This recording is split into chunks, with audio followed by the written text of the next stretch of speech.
오늘은 우리가 월요일 줌 집회를 통해서 말씀 정리 26번째 시간으로 우리 창세기 26장을 이렇게 살펴볼 텐데요.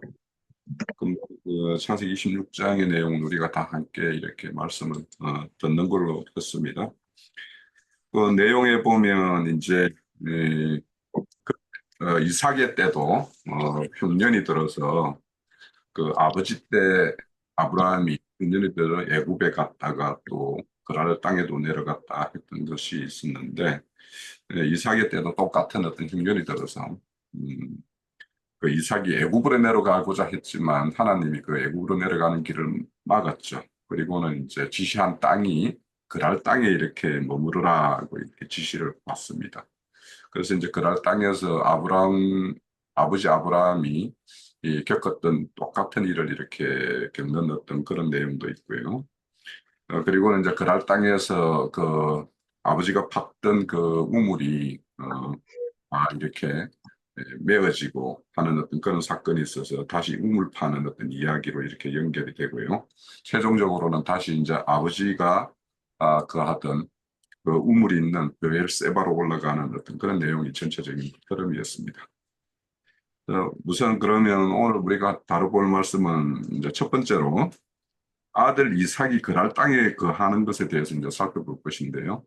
아브라함이 그랄 땅에 거주한 것처럼 이삭이 또한 거기에서 거주하게 하는 하나님의 뭔가 의도가 있을 것 같아요.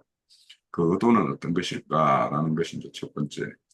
두 번째는 이제 그랄 땅에서 아버지 아브라함이 사라를 통해서 이렇게 겪었던 사건을 이제 이삭은 부인 리브가를 통해서 또다시 이렇게 겪게 됩니다. 이런 어떤 사건을 경험하게 하는 이유는 또 무엇일까? 그리고 그랄 왕에 의해서 이제 이삭의 부인도 이렇게 보호를 받고 하는 것을 보여주는데 이런 것들은 우리에게 무엇을 보여주기 위한 어떤 의도를 가지고 있는 것인가 이런 것에 대해서 한번 살펴봅니다. 자, 첫 번째 꼭지에 대해서 살펴볼게요. 자, 시작을 합니다. 하고 해가지고 이제 하려고 할 터인데 참 이게 이 공부 못하는 사람 하여튼 나에게 좀 말씀하시는 거 유의하고 있다는 거를 좀 알아주셨으면 감사하겠습니다. 음, 에,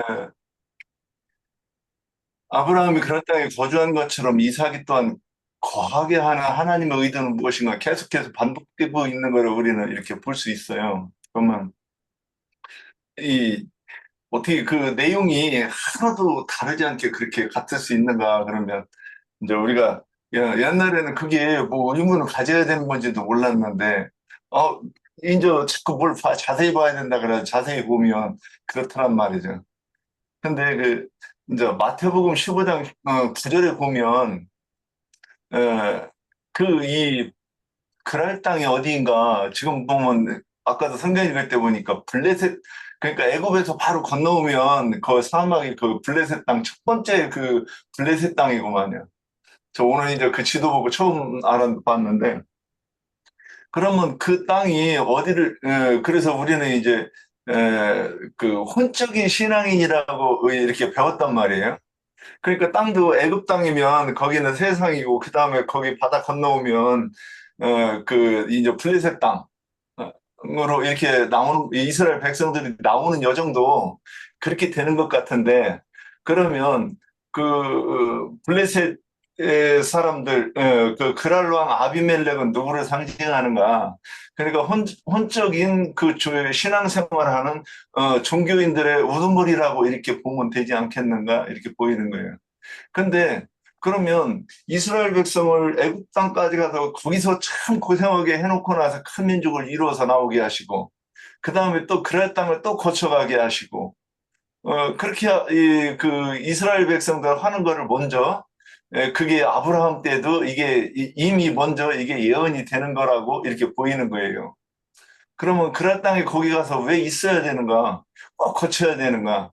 그러면 오늘날에도 우리가 이 구속을 받고 또 구원을 이루는 그 과정을 좀 똑같이 얘기하고 있는데 그러면 그럴 땅은 혼적 신앙 종교 생활을 하는 그 땅인데 당연히 거기를 거쳐서 이 그 가나안 땅까지 오는 것이므로 거기는 이제 그 나그네로서 신앙생활을 거쳐가지고 한성으로 가는 사람들은 누구나 거기를 거쳐야 되는 것을 예표하는 것 아니겠는가? 이렇게 보겠습니다.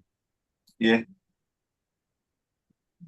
의도는 우리가 창세기 25장 11절에 보면 이삭이 아브라함이 죽은 후에 하나님은 이삭에게 복을 주셨는데 이삭은 부엘라 헤로이 근처에 거주하였다. 말씀이 그렇게 되어 있어요.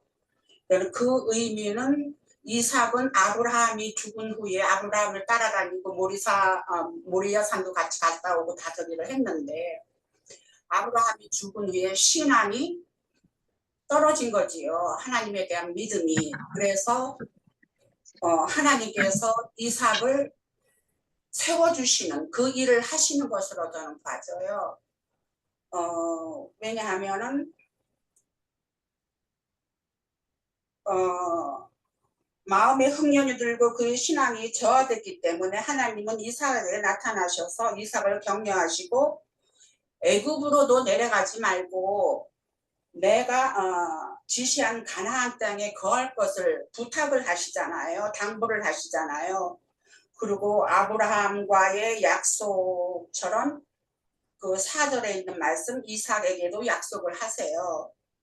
그리고 그의 아버지 아브라함도 약속을 지켰기 때문에 5절에서 말씀하신 것처럼 하나님의 말에 순종하고 명령과 계명과 율례와 법도를 지켰기 때문에 라고 말씀을 하시면서 이삭도 그러기를 원하고 그럴 것 같으면 네 자손에 복이 있을 것이다 하는 말씀을 하세요.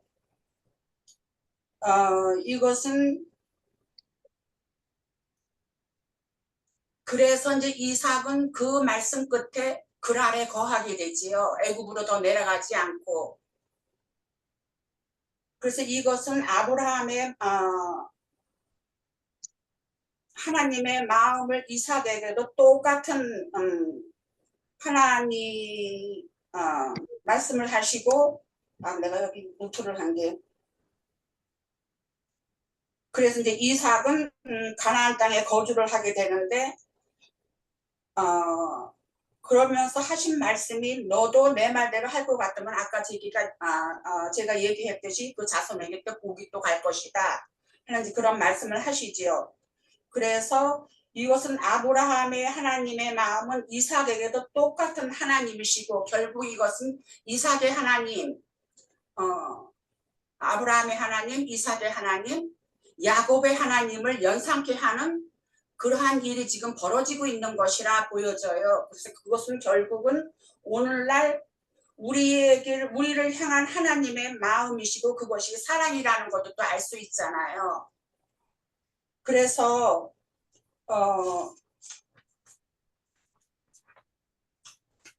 그러나 이제 하나님께서 격려와 약속을 주셨음에도 아직도 이삭은 제사장으로서의 그 믿음이 연약하고 그 생명의 위협을 느꼈기 때문에 리브가 곧 말하자면 이제 교회를 상징을 하는데 그럴 자신이 없는 나약한 그런 마음이 굉장히 많은 거잖아요.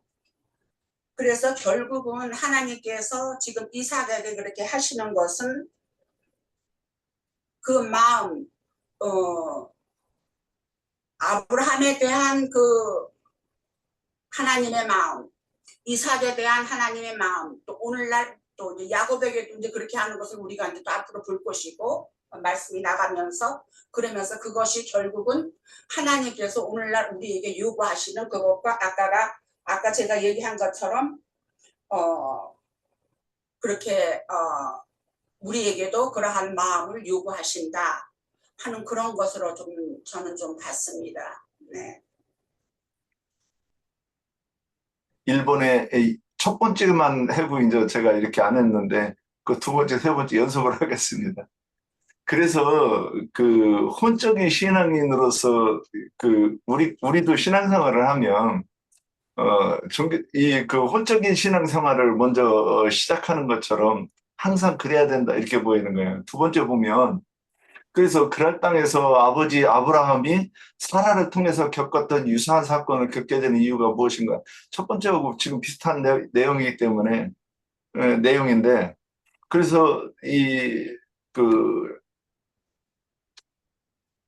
예레미야 50장 8절에서 보면 너희는 바벨론 가운데서 도망하라. 갈대아 사람의 땅에서 나오라. 양떼에 앞서가는 순염소 같이, 그러니까 염소가 이렇게 앞장서기를 좋아하는데 특히 순염소는 항상 앞장서서 지가 마음대로 가야지 그 주인이 끌고 가면 안 되죠. 근데 이렇게 그 앞장서서 그 내달리며 나오는 것처럼 그렇게 나오라고 하는 그런 걸 볼 수 있어요. 근데 여기가 어디냐? 이 지금 이 그랄 땅 그라랑 아비멜렉이 지배하는 이 종교 세계를 얘기하는 거라고 이렇게 보여요. 근데 이게 왜 계속 반복되는가? 창세기 1장 5절에서도 보면 항상 어, 창세기 1장 5절에 보면 하나님이 빛을 낮이라 부르시고 어둠을 밤이라 부르시니라. 그래 놓고 나서 저녁이 되고 아침이 되니, 이것도 굉장히 저는 이거를 설명을 해주신 게 어디서 잘 들으려고 하는데 아직 뭐 못 들었는지 했는지 지나갔는지는 모르겠어요. 근데 왜 꼭 저녁이 되고 아침이 되어야 될까? 그러니까 우리의 신앙은 원래 밤부터 시작하는 거라고 보이는 거예요. 그 창세기 1장 1절에 그 창조하신 그 천지를, 하늘들과 땅을 창조하신 것이 먼저 나오는데 2절에서 보면 혹시 흑암과 어둠 속에 물 속에 잠겨 있는 상태를 먼저 얘기해 놓고 거기서부터 회복시키는 것을 얘기하는 것을 이렇게 볼 때, 여기서도 어, 어느 시대에든 또는 개인적으로도 이 부분은 항상 그랄 땅 아비멜렉에게 가서 종로로 하는 때를 거친다, 이렇게 보이는 거예요. 그래서 이제 또 계시록에서 보면 그 일곱 교회에서 얘기를 할 때도 그 일곱 교회에서도 그 교회를 우리가 생각을 해보면 이미 그 신약 교회는 그 사도들이를 통해서 세워진 교회잖아요. 그러면 사도행전 1장 8절에서 얘기한 대로 성령을 받은 사람들이, 권능을 받고 증인들이 증거한 그 말씀을 토대로 해서 교회가 세워졌다는 말이죠. 그런데 그럼에도 불구하고 그 교회에서 극소수에 이기는 사람만 거기서 나오라고 하시는 걸 볼 수 있죠. 그러면 그 나오는 곳이 거기가 어디냐? 이 소아시아에 있는 일곱 교회가 거기도 그랄랑 아비멜렉이 지배하는 땅이 아니겠는가? 그래서 거기서 나와서 이기는 자가 되어야 된다고 하는 것을 말씀하심이 아닌가, 이렇게 보고 있습니다.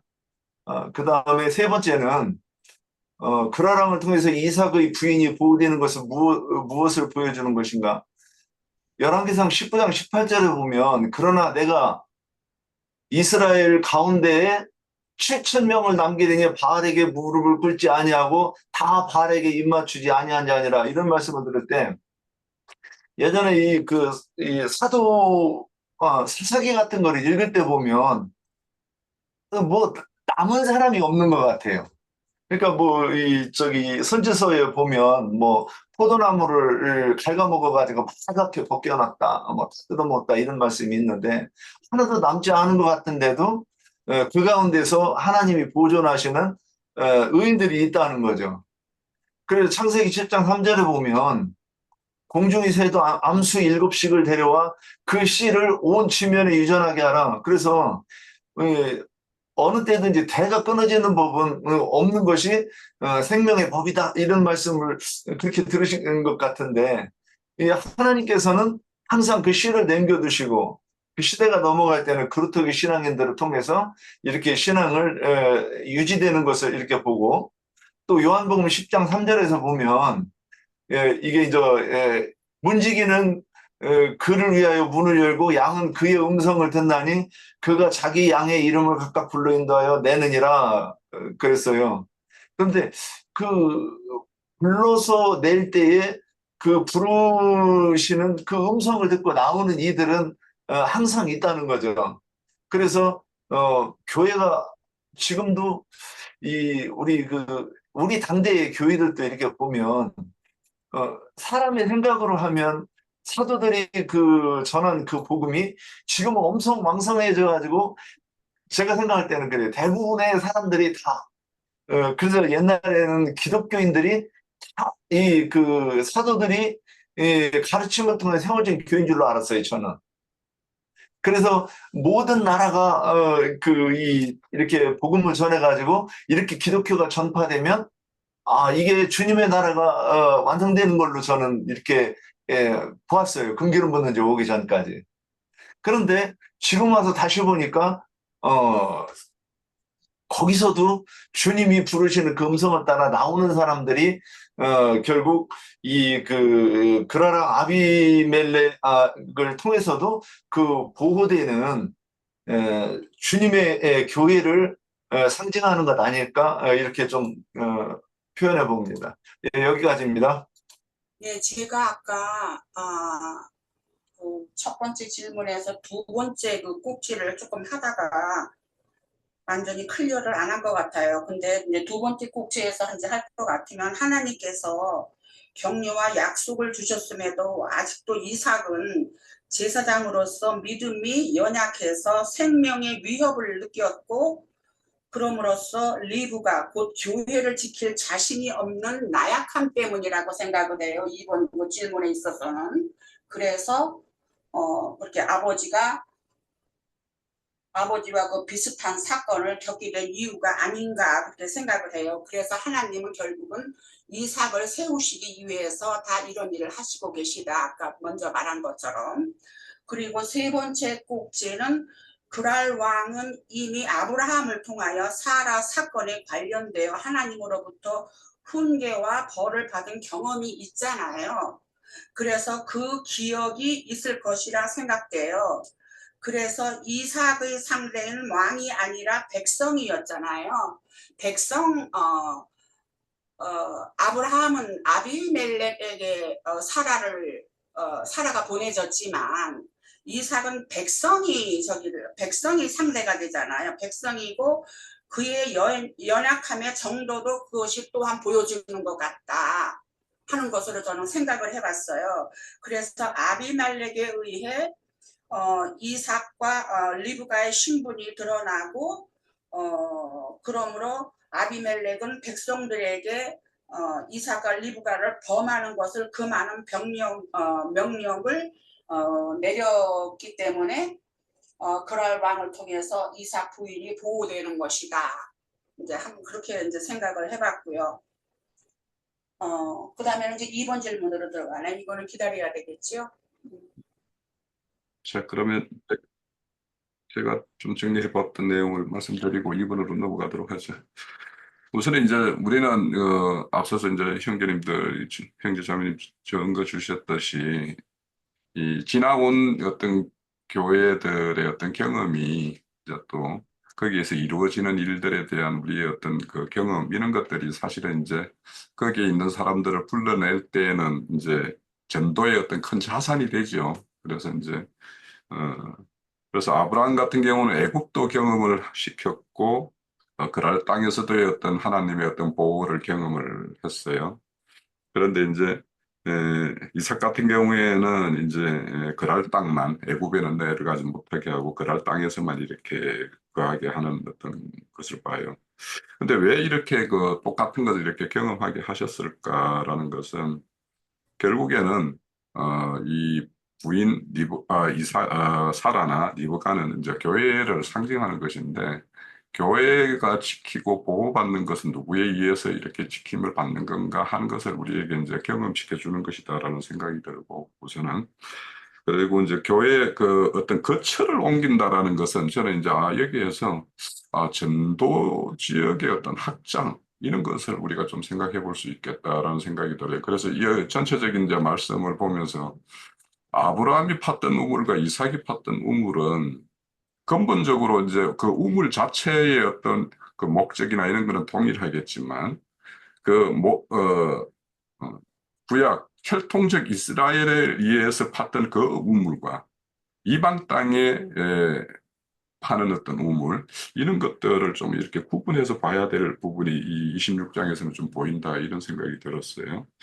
그래서 우선은 이렇게 거처를 옮긴다라는 것은 결국에는 하나님이 그쪽에 교회를 건축하는 것이 이제 목적이었겠죠. 그래서 아브라함이 내려가서 그 그랄 땅 아비멜렉의 어떤 뭐 다쳤던 태도를 다 이렇게 치유하고 하는 어떤 그런 것도 실질적으로는 하나님의 어떤 그 지역의 어떤 생육 번성의 어떤 그런 교회를 이렇게 여는 것이 이제 목적이었기 때문에 그렇게 했던 것 같고, 그래서 이제 이삭을 통해서도 아버지가 미리 그랄 땅에 내려갔던 그 어떤 우물에 뭔가 문제가 생겼거나 아니면 그 우물을 계속 이어서 이렇게 에, 관리하고 보호하고 해야 할 어떤 그런 어떤 사역의 어떤 그런 어떤 측면이 있겠다 이런 생각이 들었어요. 그래서 물론 이제 여기 뒤에 가면은 이제 2번에서 다루겠지만 그 이삭이 그 땅에 거함으로 이렇게 하나님이 축복을 주셔서 이제 많은 어떤 그런 부를 이루게 되는데 그걸로 인해서 이제 아브라함의 어떤 뭐 이렇게 우물을 이렇게 뭐 그랄 사람들이 이렇게 메웠다라고 이렇게 이야기를 해요. 그렇지만 이제 그때 그 우물들이 그렇게 취급받을 정도였다라면 그 그랄 땅에 아브라함이 그러니까 이게 브엘세바의 우물과 지금 여기에서 뭐 그 그랄 종들이 이렇게 메웠다라는 우물은 좀 다른 것 같아요, 저는. 그래서 이거는 좀 다른 어떤 그 우물 같은데 그 지역에 있는 그 우물의 어떤 관리 상태가 하나님 보시기에 그 합당치 않기 때문에 이삭에게 내려가서 그 우물을 다시 회복시키는 어떤 그런 어떤 책임을 가지고 이 그랄 땅에 이렇게 보냈다라는 것도 한 면이 있는 것 같고 또 그 땅에서 아까 이제 자매님 말씀 주신 대로 처음에 아브라함과 사라가 내려갔을 때는 그날 왕이 그 사라를 취할 뻔한 사건이었어요. 그런데 이제 이삭이 내려갔을 때는 왕은 그거에 대한 어떤 뭐 불명한 어떤 이해를 가지고 있었는데 그렇지만 이제 그날 땅에 다른 뭇사람들이 리브가를 범할 것을 이렇게 염려해서 그들로부터 이렇게 보호막을 이렇게 하는 어떤 그런 모습을 보여요. 그래서 이런 것들이 결국에는 전체적으로 교회의 완전함과 또 교회의 어떤 확장 이런 것들이 이, 이 그림에서 이삭에게 주어진 어떤 그런 땅에 어떤 보내는 어떤 책임이 거기에 있는 거 아닌가 이런 생각을 좀 했습니다. 어, 그래서 여기에서 이제 그랄 땅의 우물을 온전히 지키고 그 우물을 온전케 하고 하는 것이 어떤 그 이삭이 그랄 땅에 보낸 하나님의 어떤 목적 그리고 전도 영역의 어떤 확장 이런 것이 이제 이 그림에서 보여주는 것이 아닌가 그렇게 생각을 합니다. 자, 그럼 2번으로 넘어갈게요. 2번은 이제 이삭이 그랄 땅에 거하면서 이 하나님의 보호라고 그랬는데 하나님의 어떤 축복일 수도 있고 또 그 땅에서의 어떤 어, 그 우물을 두고 이렇게 일어나는 어떤 분쟁, 사건들에 대한 어떤 기록의 말씀이에요. 그래서 거기에 보면 그랄 땅에서 농사와 목축의 어떤 성공을 시기한 블레셋 사람들이 행하는 그 우물을 막는 그 행위 이런 것들에 대해서 우리가 실질적으로 오늘날 우리 교회 생활 이런 거와 연관시켜서 한번 좀 이렇게 살펴보기를 원하고요. 또 두 번째는 이삭이 그랄 골짜기에서 아버지가 메워진 우물을 다시 이렇게 판다라는 내용이 있고 또 다른 이렇게 옮겨서 이렇게 다른 우물을 판다라는 뜻도 있는 것 같아요. 그래서 여기에서 이 우물에 대해서 다시 아버지의 우물을 다시 판다라는 의미와 또 다른 곳으로 옮겨서 이렇게 우물을 판다라는 것에 대해서 우리가 이것을 어떻게 하나님의 어떤 경륜적으로 이해를 해야 되는가 하는 것도 한번 알아보고요. 또 이삭의 종들이 파서 생근원을 얻었다라고 이렇게 이야기해요.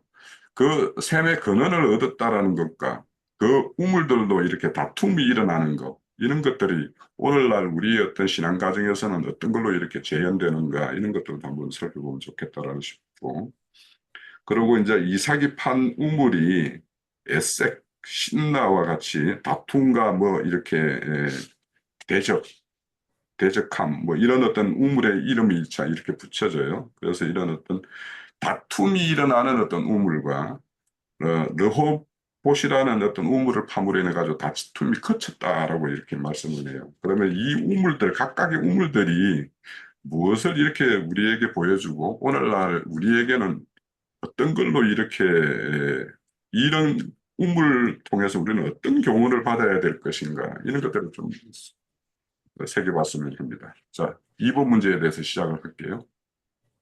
자, 시작을 합니다. 저는 여기에서 무엇을 언급하고 싶냐 하면은 그 14절에 보면 사람이 그를 시기하여 하고 그 다음에 이제 15절에 그 아버지 아브라함 때에 그 아버지 종들이 판 우물을 막고 흙으로 메웠더라 하고 여기서 이렇게 해석을 한 것이 참 우리가 헛갈리게 해석이 됐다고 생각을 해요. 왜냐하면은 그 밑에 보면은 아브라함이 팠던 우물을 아브라함이 죽은 후에 블레셋 사람들이 그 우물을 다 메웠다고 했거든요. 그랬는데 또 여기에서는 14절, 15절에서는 그 이삭을 시기를 해서 블레셋 사람들이 그 우물을 다 메운 걸로 그렇게 또 보여지는 거예요. 그래서 제가 이제 회복력을 찾아봤어요. 그랬더니 회복력에는 완전히 시기하였다 하고 그 문장을 끝냈고 하다못해 단락도 걸렀어요. 다른 단락으로 넘어가서 15절에는 다른 단락으로 넘어가서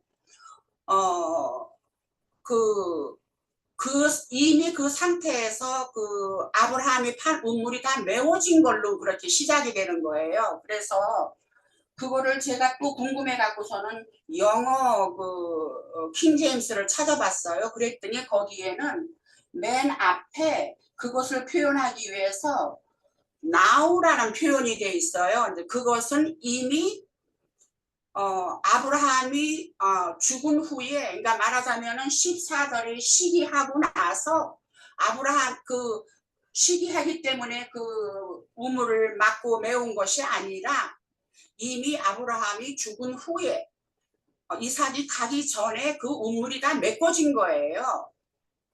그랬기 때문에 그것은 다른 그 단락으로 이 회복력에서는 그거를 이렇게 말씀을 진열을 했더라고요. 그랬기 때문에 두 번째 꼭지에서 이삭이 그래서 저는 첫 번에 그거를 어떻게 답을 할 수 있냐 하면은 우물을 막고 메우는 일은 이미 아브라함이 죽은 후에 한 일들이지 지금 이삭을 시기를 해서 그거를 한 일이 아니다 하는 것으로 저는 답을 하고 싶어요. 그리고 두 번째 꼭지는 이삭이 종들을 봐서 아니다. 이삭이 그랄 골짜기에서 아버지가 메어진 우물을 다시 판다는 뜻인가 다른 우물을 판다는 뜻인가 하고 질문을 하셨는데 이것은 아버지가 판 우물이 그 메어진 우물을 파는 거죠. 다 그렇게 했다고 얘기를 하잖아요. 그 밑에서 그 골짜기에 내려가서 아버지가 판 우물을 다 팠고 그러다가 우물을 파다가 셈의 근원을 찾은 거예요. 그래서 거기에서 그 세 가지 이름으로 나오는 에셋과 신나와 르호봇을 파게 되는 거죠. 그거는 이삭이 판 것이죠. 저는 그렇게 이해를 했어요. 그랬기 때문에 여기에서도 그래요. 19절에 보면은 이삭의 종들이 골짜기를 파서 샘 근원을 얻었더니 하는 이 말도 참 우리가 이해하기가 힘이 들어요. 어려운 것 같아요. 그래서 이거는 결국은 뭐냐 하면 골짜기에서 이제는 그랄 왕이 거기서 떠나라고 했으니까 골짜기로 갔잖아요. 근데 그 골짜기가 동쪽에서 남서쪽으로 이렇게 이루어지는 골짜기잖아요. 그래서 그것이 말하자면은 곧 부엘세바에 가까이 가는 골짜기인 거예요. 그래서 그것이 다 하나님의 의도였다. 왜냐하면 이미 이삭은 양과 소떼가 풍성해진 상태잖아요. 그러니까는 하나님이 이삭을 지금 부엘세바로 옮기시는 일을 하시는 거예요. 그렇게 그 블레셋 사람들은 시기를 해서 이삭을 글로 쫓아냈지만, 이삭을 쫓아서 글로 내려갔지만, 결국 그 일은 첫 번에 그 두 셈에서 싸움을 하는 것은 하나님의 뜻에 거기에 해당되는 그 우물이 아니기 때문에 블레셋 사람들하고 다툼을 하게 하신 것이고, 르호봇이라고 하는 그것은 하나님께서 마음에 두신, 말하자면은 그 지역을 넓히는 그러한 일을 하는 일이기 때문에 거기에서는 다툼이 없었던 일로 다 일이 그렇게 진행이 되는 것이다. 다 하나님께서 예정하신 일이다. 저는 그렇게 이해를 하게 됐어요. 그래서 이거를 좀 간단하게 저기를 한다면은, 세 번째 곡지에 이삭의 종들이 봐서 샘 근원을 얻었다는 의미와 이 우물들로 일어나는 다툼은 아까 제가 얘기를 했듯이 그 다툼이 그 답은 다 같이 한 것 같아요. 왜냐하면 그것은 하나님 의도에서 두 우물은 이삭을 더 부엘세바 쪽으로 옮기시려는 하나님의 의도였었고, 또한 르호봇이라는 그 우물을 암시를 하면서 넓혀주실 것을 이미 거기에서 암시를 하신 것을 것이다 하는 것으로 저는 그렇게 보았습니다. 네, 여기까지 하겠습니다. 두 번째 질문에서 이삭이 그럴 땅에서 농사와 목축의 성공을 시기한 블레셋 사람들이 행하는 일. 그래서 이제 그렇죠. 이 우물이 이미 막혀 있는 거죠. 그리고 다시 팠다 이제 그랬는데, 그 일단 우물을 무엇이라고 어떻게 이해를 할 것인가 그러면 우물은 생수가 나오는 곳이죠. 그래서 제가 성경을 이렇게 묵상하다 보니까 우물과 반대되는 곳은 어딘가, 그런데 생각을 해보니까 구덩이가 있더라고요. 구덩이는 물이 안 나오는 구덩이인데, 근데 구덩이에는 사람이 빠져서 죽는 곳이고, 그 우물은 생수가 나와서 사람을 살리는 것으로 이렇게 대비되지 않는가 싶어요. 그러면 여기서 지금 우물 가지고 얘기하는 것은 샘을 판다고라고 하는 것은, 그 이제 우리가 성경을 보면 요한복음 4장 3절 9절에서 10절 이렇게 보면 거기 그 사마리아 여인하고 얘기하는 대화가 나오잖아요. 나에게 물 좀 달라 그랬을 때, 이제 이방 여자인 나한테 왜 물을 달라고 합니까? 유대인이면서. 그러니까는 이제 10절에 네가 만일 하나님의 선물과 또 내게 물 좀 달라 하는 이가 누구인 줄 알았더라면 네가 그에게 구하였을 것이요 그가 생수를 주었으리라 그랬어요. 그러니까 지금 우물이 예수님이죠. 예. 그러면 이렇게 이해를 해놓고 나서 그 다음에 또 요한복음 7장 37절에서도 명절 끝날 곧 큰 날에 예수께서 서서 외쳐 이르시되 누구든지 목마르거든 내게로 와서 마시라. 그러니까 지금 이 우물을 얘기하면 이제 그 다음부터 예수님으로부터 흘러나오는 생명의 말씀이냐, 아니면 그랄 왕에게서 흘러나오는 그 교훈이냐, 이렇게 봐야 된다고 이해를 하고 봐요. 근데 여기서 이제 이 아브라함 때에 아브라함이 판 그 우물을 막았다고 하는 것도, 이것은 지금 이렇게 이제 묵상해서 보면 그냥 이렇게 이제 뭐 영감으로 본 건 아니지, 영감으로 받은 게 아니기 때문에. 근데 유대인들이 그 구약의 선지자들이 가르치는 선지자들을 박해하고 또 선지자들이 가르치는 것을 배척하면서 오는데 또 그 아예 400년간 암흑시대라고 해서 선지자가 없던 시기를 이렇게 셈이 막은 걸로 이렇게 표현되는가? 혹시 이렇게 뭐 이게 억진지는 모르지만은 그런 생각이 언뜻 들어가지고 한번 이렇게 표현을 해봐요. 그리고 신약에서 이제 아비멜렉의 그 종들이 또 그 신약에서도 어, 그런 일들이 있죠. 사도행전 8장 3절 보면 사울이 교회를 잔멸할 때 각 집에 들어가 남녀를 끌어다가 옥에 넘기고 그리고 제가 어디서만 오늘 아까 이제 시간 점서 못 찾았는데 사람들에게 그들을 고문하고 신앙을 부정하게 하고 배도하게 만들려고 그렇게 이 위협하고 했다고 이렇게 이제 나오는데 그런 것들이 결국 뭐냐? 그 다음에 사도행전 9장 1절 2절에 보면 사울이 주의 제자들에 대하여 여전히 우역과 살기가 등등하게 대제사장에 가서 다메섹과 여러 이당에 가져갈 공문을 청하니 이는 만일 그도를 따르는 사람을 만나면 남녀를 물어나고 결박하고 예루살렘으로 잡아오려 했고 그리고 4장 16절에부터 보면 이 사람들을 어떻게 할까?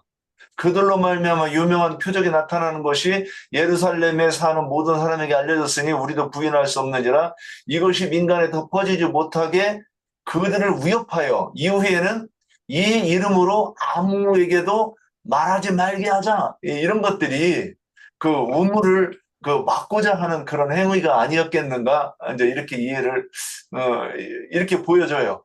그 다음에 이삭이 그랄 골짜기에서 아버지가 판 메워진 우물을 다시 판다는 뜻은 무엇인가 그랬을 때 아까 그 우물이 예수님의 그 심령이라고 이렇게 이해를 하고 나면 우리가 예수님의 심령 안으로 들어가는 방법이 그 저기 에, 그 누가복음에서 9장 1절에서 10절에서 딱 얘기하기를 말씀하시기를 구하라 찾으라 두드리라 그런데 이것이 무엇을 구하느냐 13절에 너희가 악할지라도 좋은 것을 자식에게 줄 줄 아는 것은 하물며 너희 하늘 아버지께서 구하는 자에게 성령을 주시지 않겠느냐 하시니라. 그래서 우물을 팔려고 그러면 이 성령을 구하는 것이고 성령을 구하는 것은 이렇게 구하고 찾고 두드리는 것이 이렇게 그 셈을 다시 파는 것 아닐까 이제 이렇게 보였고 그 다음에 종들이 파서 근원을 얻었다 그러면 이게 그 구약에서는 선지자들은 하나님의 그 영감을 받아가지고 하나님의 음성으로 말씀을 증거하는 것일 거고 신약에서는 성령을 받는 것으로 표현되는 거 아닌가 싶습니다.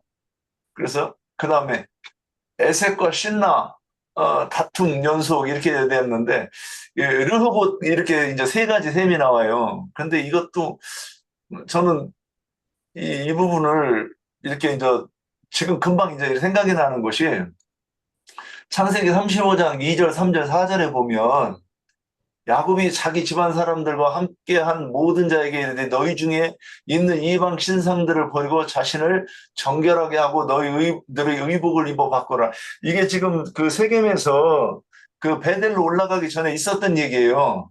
근데 3절에 보면 우리가 일어나 베델로 올라가자. 내 환난 날에 내가 응답하시며 내가 가는 길에서 나와 함께 하신 하나님께서 내가 거기서 재단을 쌓으려 하노라. 그들이 자기 손에 있는 모든 이방 신상들과 자기 귀에 있는 귀고리들을 야곱에게 주는지라. 야곱이 그들의 것들을 세겜 근처 상수리 나무 아래 묻고 그랬어요. 근데 이것과 비슷한 말씀이 여호수아 24장 15절에 그 여호수아가 이스라엘 백성들에게 말하기를 만일 여호와를 섬기는 것이 너희에게 좋지 않게 보이거든 너희 조상들이 강 저쪽에 섬기던 신들이든지 또는 너희가 거주하는 땅에 있는 아무리 족속의 신들이든지 너희가 섬길 자를 오늘 택하라. 그런데 나와 내 집은 여호와를 섬기겠노라 하고 이렇게 외쳤을 때 21절에 보면 백성들이 여호수아에게 말하되 우리가 여호와를 섬기겠나이다 이렇게 말하니까 거기서 이제 언약을 맺고 들어가는 장면이 나옵니다. 그러면 이게 이스라엘 백성들이 애굽에서 나올 때부터 그 요단강을 건너가기까지 그 다음에 지금 오늘 이 아브라함의 신앙 여정이 이삭의 신앙 여정은 결국 뭘 얘기하는 거예요? 그래서 히브리서에 한 성을 향해 나아가는 그 여정이었는데 그러므로 여기서 에색, 신나, 르후봇 이 세 세모로 얘기했을 때는 점점 더 그들이 혼의 구원이 더 완전하게 이루어지는 그 여정을 말한 것 아니었을까 저는 이제 이렇게 말씀드려 봅니다. 예, 여기까지입니다. 그럼 제가 정리한 것들 말씀드리고 3번을 넘어가도록 하죠. 우선은 우물을 막고 메우는 행위는 오늘날로 보면 이단 정죄 이렇게 하죠. 자기들과 다르면 뭐. 그래서 그런 것이 이제 대표적인 모습일 거라는 생각이 들고요. 우선 이제 그랄 땅에서 이렇게 농사와 목축을 이렇게 성공시키게 되는데, 그래서 이게 하나님의 어떤 복을 받는 것은 지시한 땅에 계속 이렇게 머무르는 것, 떠나지 않고 머무르는 것이 우선 이제 가장 첫 번째 어떤 내용 같고, 그리고는 이제 그 많은 어떤 그런 소산을 얻는다라면 그 농사 짓는 농부의 어떤 열심과 하나님께서 내려주는 어떤 그런 단비를 잘 흡수하는 거, 이런 것들이 이제 결국에는 좋은 어떤 열매를 맺는 것일 거예요. 그래서 여기에 이제 보면 목축으로 해서 이렇게 성공하는 것과 이렇게 농작물로 이렇게 성공하는 면이 있는데, 이게 이제 목축은 아무래도 이제 뭐 양과 소면 그럴 땅에서 많은 어떤 이삭의 어떤 제자를 얻을 만큼 이렇게 그런 어떤 종을 얻고 제자를 얻는 어떤 이런 것의 어떤 성공이라면, 곡물은 많은 전도해서 많은 어떤 그런 전도의 어떤 확장 이런 것들이라고 볼 수 있을 것 같아요. 그래서 이삭의 어떤 그런 축복은 겉으로 드러나는 어떤 그런 이런 면이 있는가 하면은 내면에서는 그 하나님에 대한 더 무한한 어떤 신뢰 이런 것들이 이제 차곡차곡 쌓여갔겠죠. 그런 것들이 결국에는 이제 그랄 땅에서 이삭이 받은 어떤 복이라는 생각이 들어요. 그런데 이제 여기에 그런 것들이 결국에는 하나님의 어떤 종이 올바른 어떤 사역을 통해서 이렇게 뭔가 성공을 하면 이제 시기하고 질투하고 하는 것은 오늘날도 뭐 매 마찬가지죠. 똑같은 것 같아요.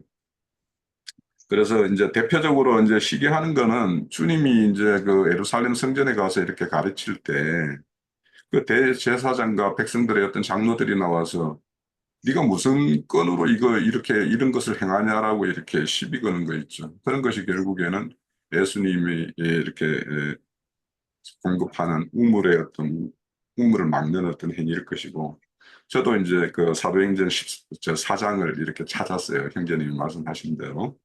그래서 그 베드로와 요한이 이렇게 증거를 했을 때 거기에는 뭐 병 고친 자도 있고 뭐 뭔가 이렇게 유명한 표적들이 이렇게 나타나서 그런 것들을 본 자들이 있기 때문에 그들을 어찌할 수 없으니까, 그래서 이제 그들이 그러죠. 이 옆에서 그 이름으로 아무것도 이렇게 말하지 말게 하자 이렇게 하는 거, 그런 것이고, 오늘날로 보면 이제 뭐 우리가 삼위일체 교리를 이렇게 부정하면은 그 이단 집단이라고 우리를 이제 정죄 판단하는 거 이렇게 할 거 아닙니까? 그런 것이 결국에는 이제 우물을 이렇게 막는 어떤 행위일 거다라는 생각이 들고, 그래서 그 근본적으로는 이제 주님과 제자들이 이렇게 흘러내는 우물과 그랄 왕에 속한 자들이 여전히 그들이 이제 혼적인 신앙을 벗어나지 못했을 경우에 그들이 내는 어떤 우물이 다르기 때문이죠. 그래서 주님이 이렇게 여기에 이제 그 이삭이 이렇게 뭐 많은 어떤 번성을 이루었다라는 것은 결국에는 어, 어, 하나님의 어떤 형상과 모양의 어떤 그런 것들이 지음을 받았고 거기에서, 그래서 그 주님이 이렇게 흘러내는 것은 결국에는, 저는 이제 이 말씀을 보면서 어떤 게 생각났나 하면, 주님이 제자들을 통해서 이렇게 먹고자 했던 제공받고자 했던 그 음식과 제자들이 이렇게 흘러내는 어떤 그 음식은 통일할 것이다라는 생각이 들어서 주님이 부활하셔가지고 제자들이 이제 그 바닷가에 고기 잡는 제자들을 찾아가가지고 음식을 이렇게 요청해서 먹죠. 그때 보면 구운 생선과 석청이에요. 그래서 그, 구운 생선은 세상을 할보하던, 그러니까 물고기는 이제 바닷물을 자기 마음대로 이렇게 할보하던 어떤 그런 인생이었잖아요. 그런 어떤 제자들이 이제는 그것이 다 부어져서 이제 온전히 옛 생명이 떠나고 새 생명이 된 어떤 그런 그 상징하는 것이 이제 구운 생선이니까 그것과 또, 어, 석청은 그런 어떤 제자들 내면 안에 알알이 새겨진 하나님의 형상과 모양을 상징하는 것이기 때문에 이것을 주님이 드셨듯이 그러면 그런 것을 제공할 수 있는 제자들은 그런 것을 흘러내는 뭐 공급하는 그런 우물일 것이단 말이죠. 그럼 그런 우물과 그러면은 그랄왕에 속한 그들이 내는 우물은 전혀 다른 것이기 때문에 예, 이렇게 생육 번성했다고 이렇게 번성했다라는 것도 이게 뭐 양적으로 이렇게 겉으로 보면은 뭐 많은 수를 이렇게 하지만 그런 수의 어떤 그런 학장도 있었겠지만 어, 이삭의 어떤 사역에 의해서 이렇게 양육되는 모든 그런 것들이 이렇게 하나님의 형상과 모양으로 온전히 이렇게 잘 다듬어져 가는 그런 어떤 모습을 이렇게 생각을 할 수 있을 것 같아요. 그리고 이제 여기에 그랄 골짜기에서 아버지가 판 그 우물을 다시 팠다라는 내용도 있고, 뭐 이동해서 다른 우물을 팠다라는 내용도 있고 이래요. 저도 이게 말씀을 할 때, 아, 이삭을 왜 이쪽으로 보냈을까? 처음에 첫 번째 문제에서 아버지가 판 우물을 그걸 복원시키기 위해서 이삭을 보냈다라고 정리를 다 해놨고 오늘 다시 이렇게 말씀을 이렇게 보니까 이게 그게 아닌 거예요. 말씀을. 그래서, 이게 이제 시기 질투해서 이렇게 우물을 이렇게 막은 것처럼 되어 있고, 저 이제 자매님이 아까 회복력을 이렇게 말씀하셔서 회복력도 꼭 이게 자매님이 이해하는 것처럼 그렇게 이해하는 게 맞나라는 생각이 들어요. 이게 문장은 계속 이어져서 시기했고, 그 다음에 그 아브라함이 팠던 우물을 이렇게 막은 걸로 이렇게 표현하기 때문에. 그런데 이제 저는 이 문제를 이렇게 처음에 낼 때는 어떤 걸 생각했나 하면은 우리 윤영재님이 아주 인용을 잘 하시는 마태복음 5장 17절, 18절이 나와요. 거기에.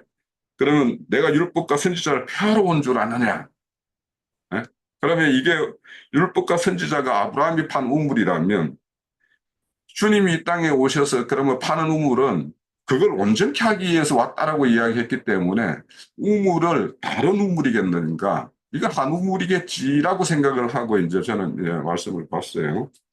그래서 이제 이거를 저는 이제 어떻게 여기에서 우물을 판다라는 의미를 이제 또 다시 한번 새겨보게 됐는데 우물을 판다라는 것은 결국에는 원래 아브라함이 팠던 그 우물을 그대로 드러내서 이렇게 복원하는 건가? 아니면 더 깊은 샘을 이렇게, 깊은 물을, 이렇게 길러낼 수 있는 그런 우물을 파는 건가? 이런 걸 생각해 보면 주님이 이 땅에 오셔서 그 뭡니까? 십계명을 다시 해석을 해 주잖아요. 하나님의 어떤 뜻대로. 그래서 이건 같은 우물을 더 온전한 어떤 하나님의 어떤 법으로 이렇게 해석해 주는 것이 이삭이 와서 그 우물을 파는 것이다라고 이제 저는 이런 이해를 했어요.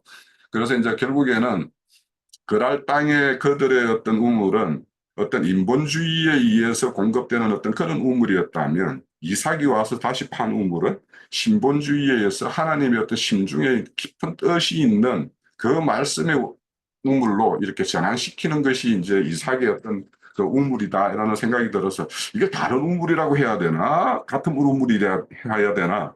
그래서 같은 우물이면서 다른 우물 뭐 이렇게 저는 이제 정의를 이렇게 했어요. 그래서 결국에는 이제 율법적인 어떤 그런 어떤 말씀의 어떤 우물이 있다라면 신약의 어떤 복음적인 우물 이것이 이제 이삭이 새롭게 하는 어떤 그런 우물의 어떤 것이 아닌가. 그리고 이제 이삭의 종이 와서 생 근원을 얻었다라는 것도 결국에는 아브라함이 팠던 그 우물의 어떤 말씀을 더 온전한 우물, 그 근원적인 말씀의 우물, 그걸로 이렇게 하셨다라는 걸로 이제 이렇게 하셨고, 그러니까 그들은 여전히 아브라함의 어떤 우물 정도의 수준으로 그랄 왕에 속한 종들은 그런 어떤 우물로 이렇게 공급을 하는데, 이삭이 와서 더 깊은 우물, 그 온전한 우물, 그 물을 이렇게 공급을 하니까 다툼일 수밖에 없었고, 그런데 이제 처음에는 이게 다툼이 이렇게 하지만 우리도 이제 이렇게 처음에 복음을 전가하면 우리 박영재 막 이렇게 절대 이 말씀에 대해서는 제지 않지 않습니까? 그죠? 그러니까 양보도 없고 막 이렇게. 그런데 이제 저도 예전에는 그랬던 것 같아요. 많이 싸웠던 것 같은데, 이제는 이렇게 많이 해보면, 이렇게 그런 것들을 좀 해보면, 굳이 싸울 필요가 있나, 이런 생각이 들어요. 그래서 그게 어찌 보면 우리는 이미 더 깊고 넓은 어떤 그런 어떤 우물을 가졌다라면 그들의 어떤 세계를 다 이렇게 포용을 하고 그 더 넓은 어떤 것에서 그들을 이렇게 조금씩 조각내어 가는 어떤 그런 차원에서 그들과의 어떤 말씀을 보는 어떤 그런 견해가 필요한 게 아닌가 이런 생각이 들어서 우리가 굳이 이거 말씀 가지고 진짜 싸우듯이 이렇게 할 필요가 있나? 오히려 우리는 더 큰 우물, 그들의 어떤 실상을 우리는 다 잘 알고 있으니까 그래서 어떤 그런 이 포용이라고 하면은 뭐 분별력이 없다라고 할지 모르겠지만 그 분별력과 상관없이 그들을 이렇게 그들의 어떤 신앙 세계를 이해하는 차원에서 그 어떤 우물을 바라본다라면 충분히 그럴 수 있겠다라는 생각도 들고 또 여기에서 이제 다른 곳에 가서 우물을 팠다라는 것은 결국에는 이제 저는 이제 저 고린도 후서 6장이 생각나는 거예요. 뭐냐면 그 따로 있으라.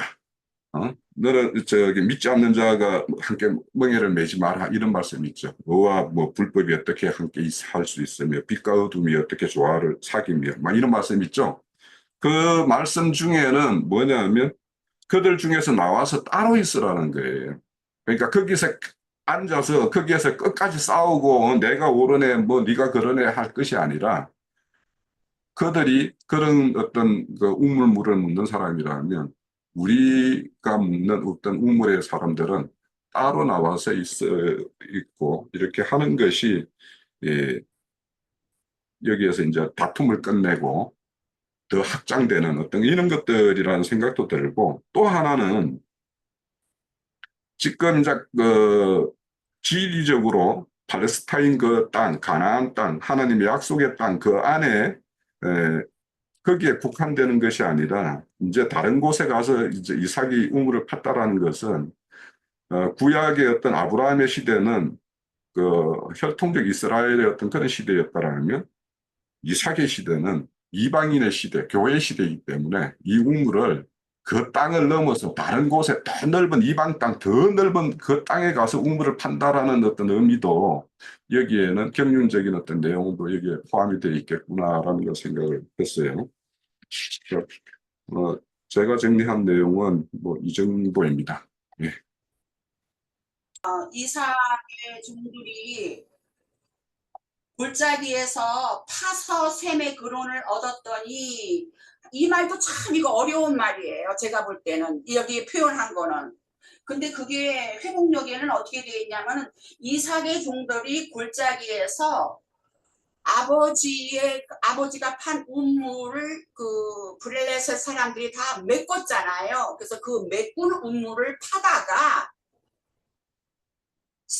물이 솟아나는 샘, 회복력에는 그렇게 번역을 했어요. 그랬는데 여기서는 물의 근원, 샘의 근원이라고 얘기를 했잖아요. 그러니까 결국은 그 골짜기에서 아브라함이 판 그 우물 말고 그거를 파다가 그 물이 솟아나는 샘을 새로 발견을 해서 거기에서 이제 이삭이 따로 그 새 우물을 판 것으로 그렇게 되는 거죠. 네.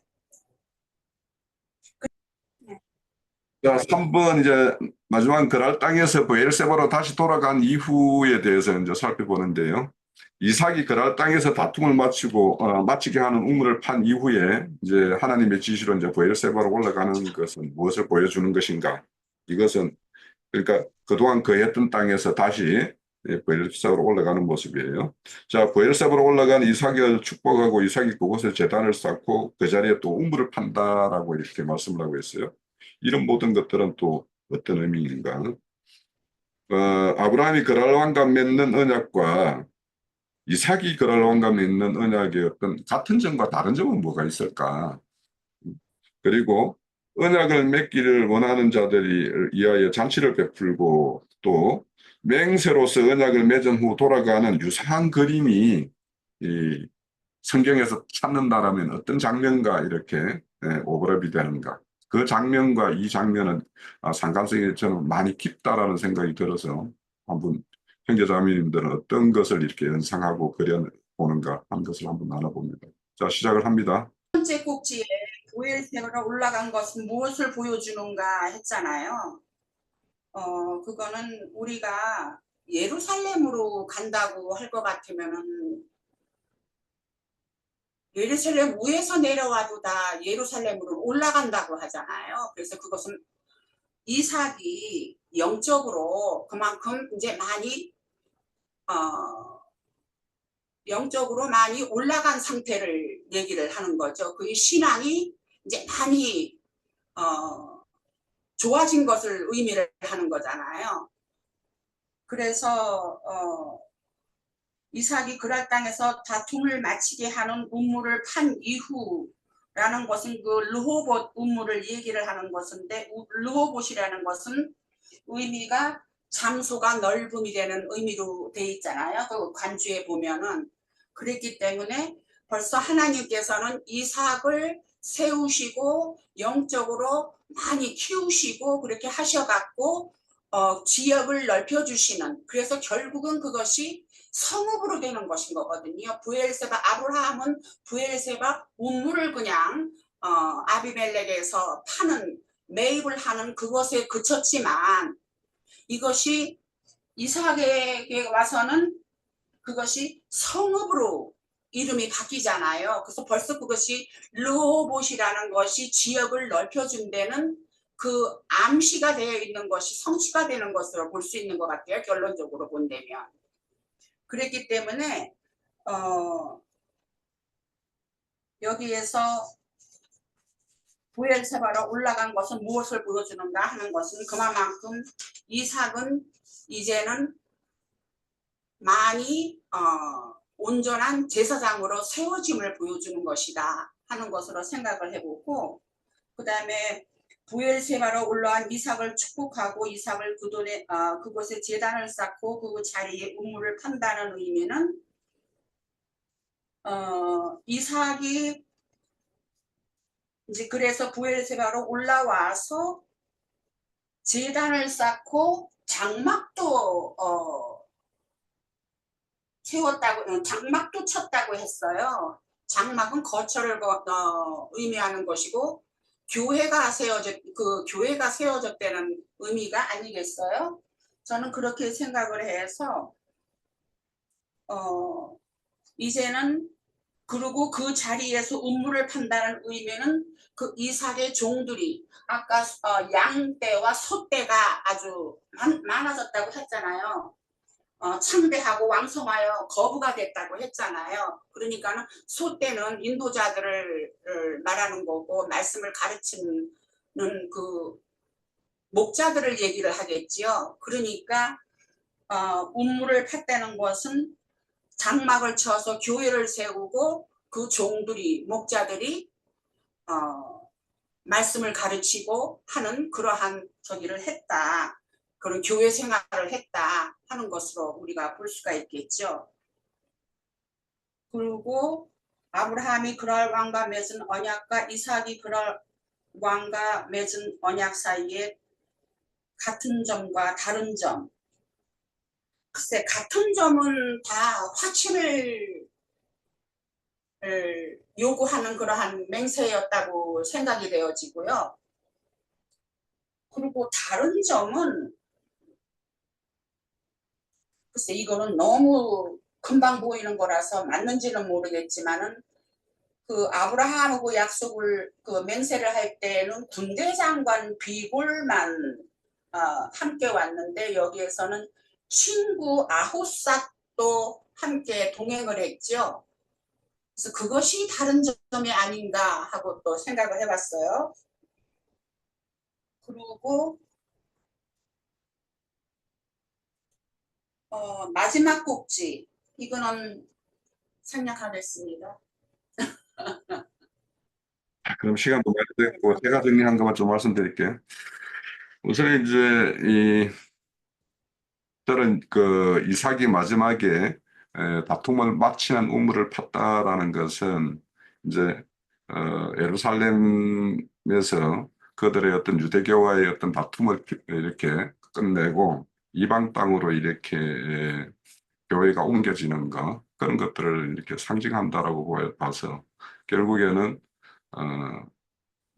브엘세바로 올라간다라는 것은 그랄 지역이 이제 이방 교회를 세우는 어떤 그런 것을 표상한다라면 다시 이제 그 이방 교회 시대 끝나고 혈통적 이스라엘이 회복되는 천년왕국 아브라함이 이 팠던 우물이기 때문에 그래서 그것의 어떤 시대적인 어떤 경륜을 이렇게 말하는 거다라고 이렇게 보여지고요. 그리고 이제 거기에서 이렇게 이삭을 축복해서 이삭이 거기서 제단을 쌓고 우물을 판다라는 것은 결국에는 혈통적 이스라엘이 마실 새로운 어떤 복음적인 어떤 우물을 다시 이삭이 이제 이렇게 파는 거 그런 것들로 이렇게 보여집니다. 그리고 이제 아브라함이 그랄왕과 맺은 언약과 이삭이 그랄왕과 맺는 언약은 물론 하나님과의 협평을 이룬다는 측면에서는 같은 것이지만 이것이 새 언약과 언약의 어떤 상징으로 이렇게 보면 될 것 같고 그래서 아브라함이 맺은 언약은 주종관계라면 새 언약이 맺은 것은 부자 간의 어떤 생명적인 연합을 이루는 그런 어떤 생명의 어떤 관계의 어떤 언약이다라고 이렇게 좀 보면 될 것 같고 결국에는 최종적으로는 하나님의 어떤 그 유산을 받으려면 결국에는 이삭과 그랄왕이 맺는 이 언약에 이렇게 참여된 자가 되어야지 하늘에 간직된 어떤 상속받는 어떤 그런 언약이 될 것이다라는 생각이 들고 그 마지막으로는 이제 언약 맺기를 원하는 자들이 와서 이제 잔치를 베풀고 이제 자기 곳으로 돌아가는 것은 저는 주님이 이거 마지막 유월절 마가 다락방에서 음식을 먹는 것과 똑같은 것으로 보여져요. 그리고는 이제 그 음식을 먹고는 피의 언약을 맺고 다시 이제 주님은 그 겟세마네 동산에서 기도하다가 기도 처소에서 이제 대제사장들과 장로들이 이렇게 무리를 보내서 이제 잡아가죠. 그래서 주님은 인자 예수로서 오셔서 하실 일들을 다 이루고 자기 곳으로 돌아가는 어떤 그런 장면으로 지금 오버랩이 됐어요. 저는 제가 본 건 이것까지입니다. 이제 답안 받아주겠는데, 근데 이렇게 이제 아까도 제가 이렇게 표현을 해봤지만은 지난번에 뭐 장로 형제님이 샘은 두 샘이 나오고 산도 두 산이 나온다 그러시는데 그래서 이제 오늘 그 이렇게 유기해서 보는 거예요. 근데 두 산이라고 그러는 건 적용을 좀 했었는데 샘도 두 샘이라고 그러는 건 저는 이제 이렇게 좀 적용이 잘 안 돼, 이렇게 빨리 적용이 안 됐었는데 그래서 오늘 이렇게 보면 그리고 그 두 샘 사이에 어떤 그 이렇게 이제 부엘세바하고 그 부엘라헤로인가?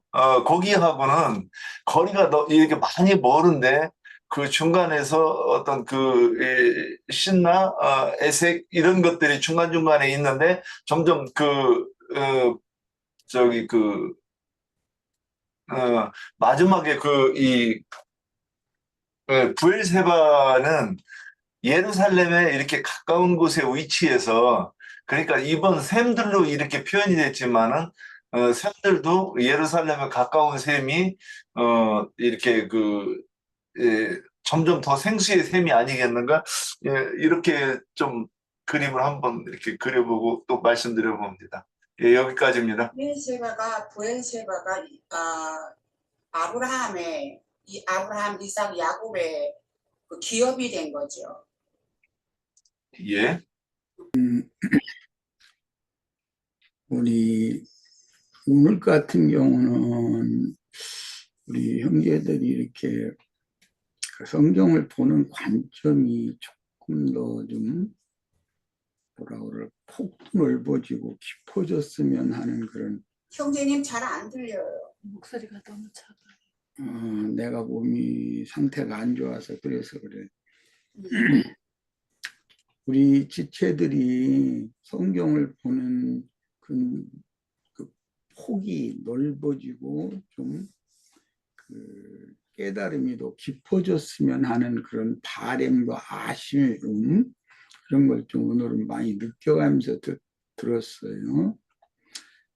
이제 시간은 이제 이미 1시간 반이 됐기 때문에 길게 끌으면 안 되니까 간략하게 한 2가지만 말씀을 나누고 싶어요. 오늘 말씀의 주제는 우물을 파는 내용과 땅에 씨를 뿌려서 농사에서 100배의 수확을 얻는 문제, 이 2가지가 큰 중심이라고 할 수가 있어요. 이것은 천국 복음이 어떻게 땅끝까지 모든 민족에게 확장되어지고 주님의 왕국이 확장되어지고 완성되어져 갈 것인가를 예시하는 그림이다. 이렇게 이해를 하면 좋겠어요.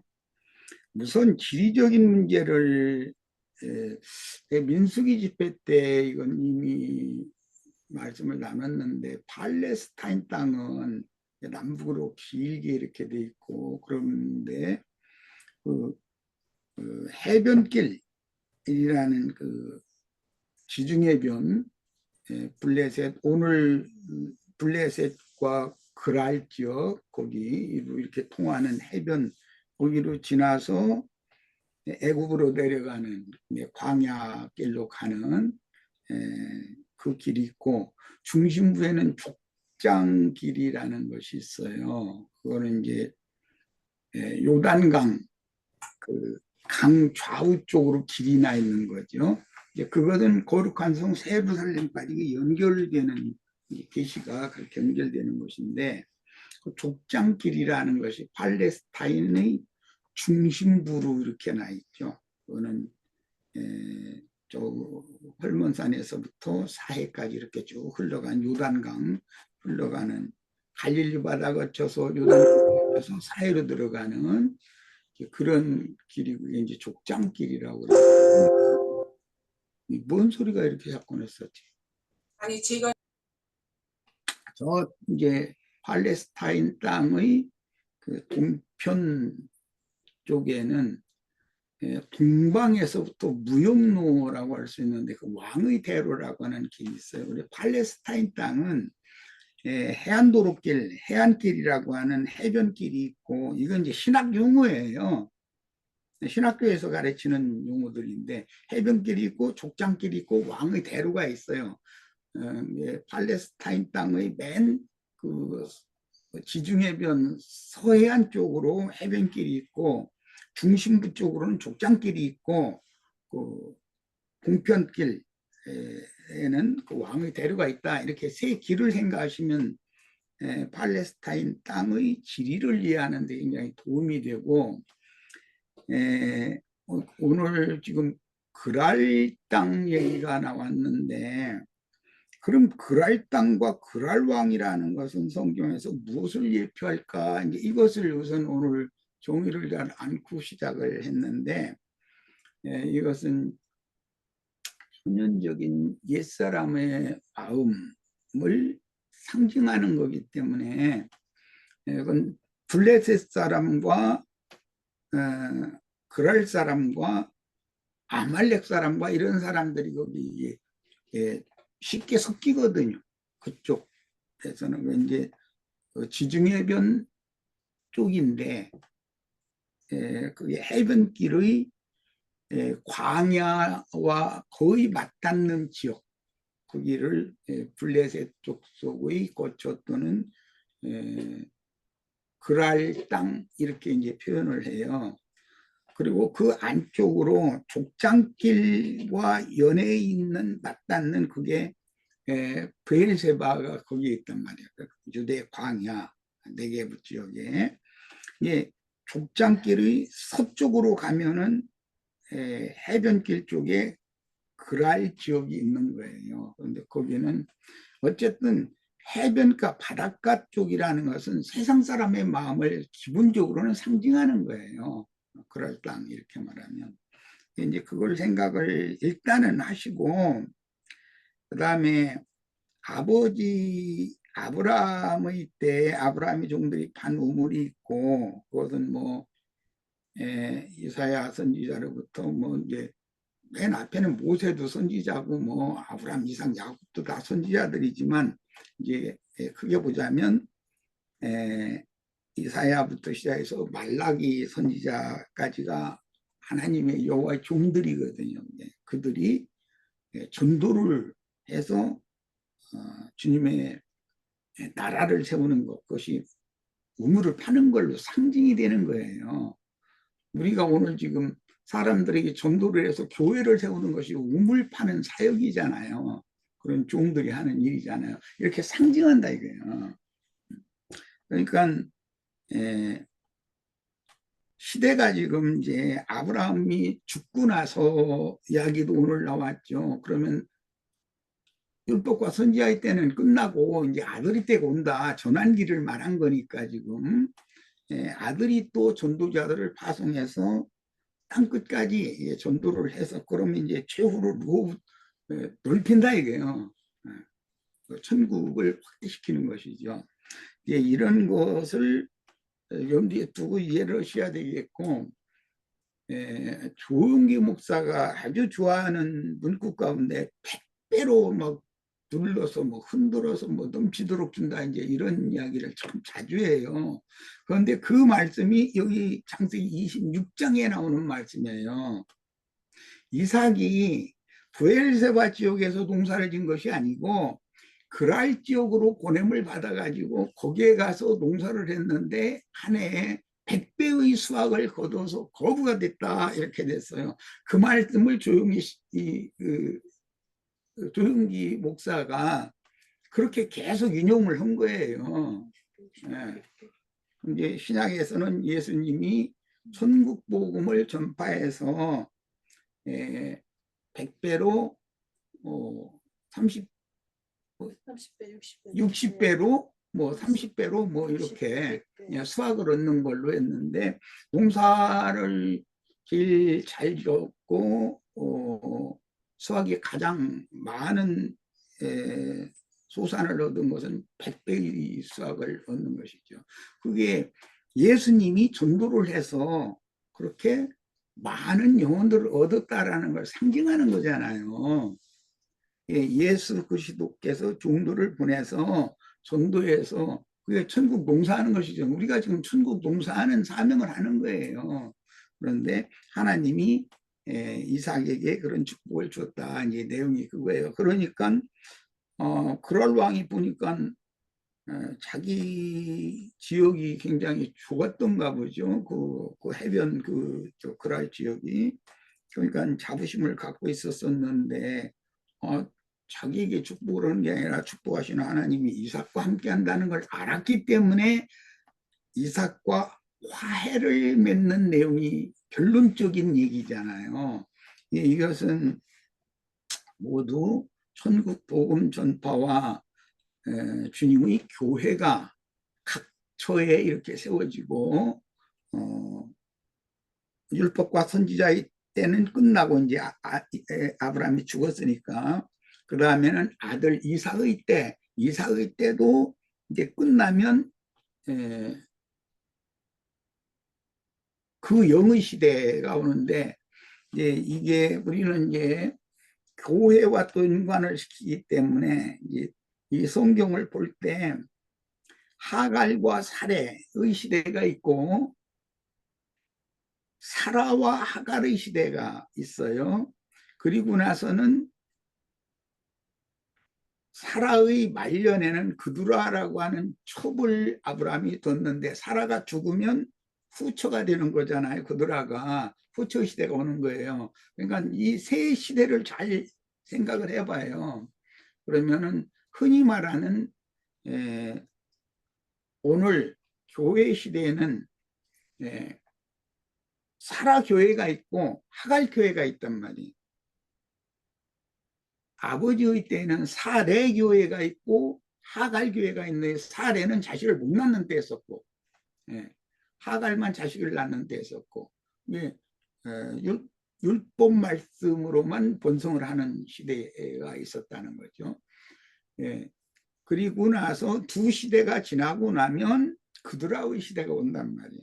이것은 땅의 백성들의 시대가 온다. 천년왕국 시대. 땅의 백성들의 새 땅의 백성들의 시대가 오고 그때 이방 가운데에서 구원을 얻고 온전케 된 자들은 하늘에 거하는 자들이 되는 거예요. 그래서 새 하늘에 거하는 자들과 새 땅에 거하는 자들이 이것은 개인적으로 보자면 영과 마음이 이렇게 하나로 완전히 연합되는 것인데 그런 온전한 새 시대가 오면 메시아의 나라가 나타나는 오는 천년왕국 시대를 말하는 거예요. 그드라의 시대에는 아브라함이 자식이 8이 있는데 그드라의 시대에는 그 육의 숫자, 땅의 자식들의 숫자를 하기 때문에 6을 아들을 낳는 거예요. 그래서 그게 새 땅 백성들, 수많은 백성들을 상징하는 거잖아요. 이렇게 성경이라는 것은 이제 천국 복음과 관련되는 내용이다. 이게 오늘은 창세기 26장을 나누는데 너무 어렵게들 막 생각하고 이렇게 하시는데 그러기 전에 우리는 먼저 이것은 복음 말씀이다. 그리스도와 교회에 관하여 그 다음에 그리스도와 그의 신부에 관하여 그리스도와 그의 아내에 관하여 성경이라는 것은 이렇게 계시를 풀어나가는 중에 있는데 26장이라는 것도 아버지가 파송해서 전도를 해서 하나님의 나라를 이렇게 확장해 나가는 거. 아브라함이 이제 이것은 이사를 다니는 것으로 이렇게 상징이 됐는데 아브라함이 가는 곳은 말씀을 맡은 아브라함이 가는 곳은 말씀이신 하나님이 그 동네로 가는 것이거든요. 그건 구약 시대의 전도 방식이고 이삭이 아버지 시대 때 봤던 원천의 우물을 블레셋 사람들이 와서 시기로 다 메꿨다고 그랬어요. 그것은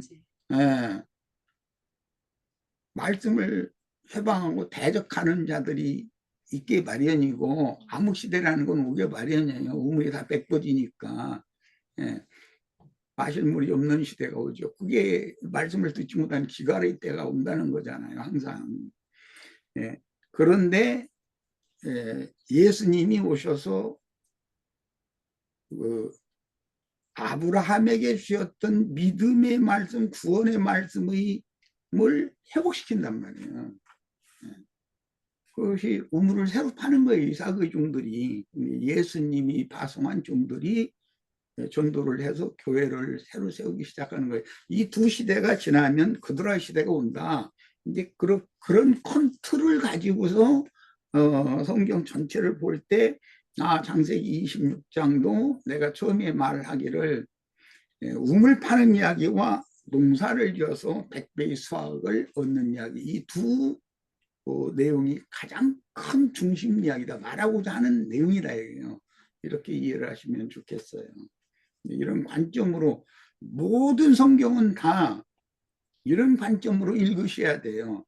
그래야지 성경을 무슨 다른 무슨 역사 이야기라든지 옛날에 신앙 이야기라든지 그런 관점으로 읽으면 성경은 전부 믿을 수 없는, 다툴 수밖에 없는 말거리밖에 안 되잖아요.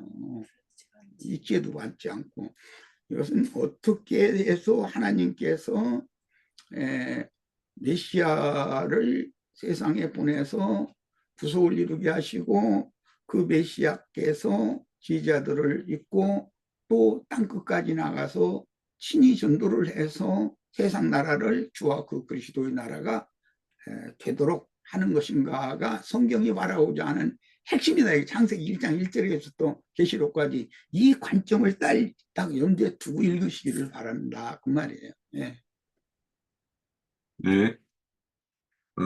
저도 이제 오늘 그 우물을 판다라는 것이 이제 두 가지 관점이 있다고 저는 봤어요. 우선은 말씀에 대한 이해와 깨달음을 이렇게 더하는 것도 하나의 우물 파는 것의 하나의 모습이고, 또 이렇게 전도해서 교회를 세우는 것도 하나의 우물 파는 것이고, 그래서 그게 내적인 면과 외적인 면이 이렇게 두 가지가 다 있다라고 이제 저는 이제 이렇게 정리를 하고, 그래서 이제 그런 차원에서 이삭의 우물과 아브라함의 우물이, 그래서 이제 아까 이제 마태복음 5장의 말씀처럼 그 율법과 선지자의 어떤 말씀이 이제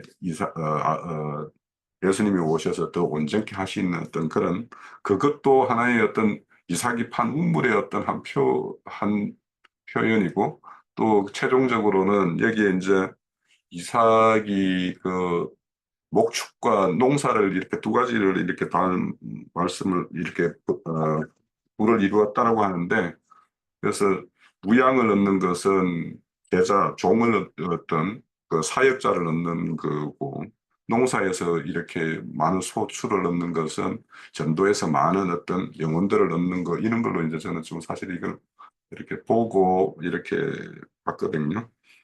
그래서 오늘 우리가 이제 그랄 지역에 대해서 우리가 서두에 형제님께서 두신 것처럼 그랄 지역이, 그랄 왕이 이렇게 다스리는 세계가 어떤 거에 대한 건가, 이거에 대해서 우리가 잘 염두에 두고 그렇게 말씀을 보면 될 것 같습니다. 네. 자, 오늘 수고하셨고 이걸로 마치겠습니다.